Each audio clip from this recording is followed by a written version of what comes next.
Hello everyone, welcome to the channel Unlock Law Online English. In today's video, we'll be studying about how to deal with a false FIR, or what are the statutory rights that you have when someone has filed a false FIR against you. So this will be understood in different circumstances. The first circumstance is before arrest. So before arrest, you can apply for an anticipatory bail under section 438 of CRPC with the help of your legal counsel. The second stage would be after arrest. So after arrest, there are different scenarios. The first one is before the police file the charge sheet. So you can apply for quashing of FIR under section 482 of CRPC. Later of the filing of charge sheet, that is, in that stage you have section 227 of CRPC, under which you can file for an discharge application. Next, that is during trial.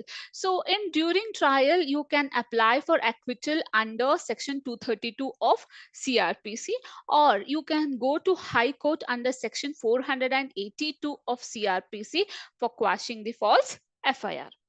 Then comes the acquittal, so wherein you are acquitted from all the charges. So against complainant, you can file a complaint under section 182 of IPC, which speaks of false information with intent to cause a public servant to use his lawful power to the injury of another person, followed by section 211 of IPC, which states that false charge of offense made with intent to injure.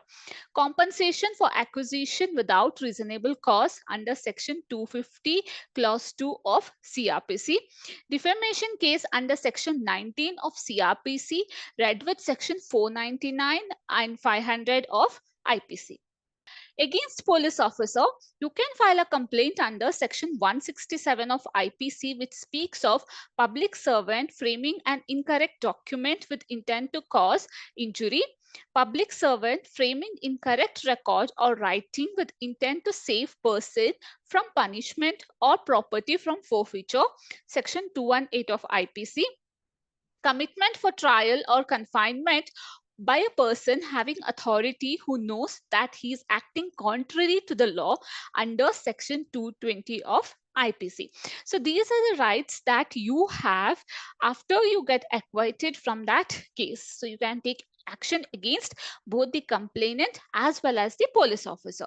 In addition to all of these rights, we do have the rights in the form of writs. You can file a writ of habeas corpus, mandamus, certiorari, quo warranto, depending on the nature of the case, and get the relief that you need. So again, let me tell you that these are the statutory rights that are available, but which one to apply for, that would depend on the case and also the stage in which the case is. So this would depend on the case facts, the case stage, and also the interpretation that is done in that particular case. So I hope this information was informative, and if you have any questions, please do let me know in the comment section, and also you can WhatsApp me at the number that is appearing in your screen. And also, before moving to the next video, please do not forget to like, share and subscribe to the channel. Thank you for watching.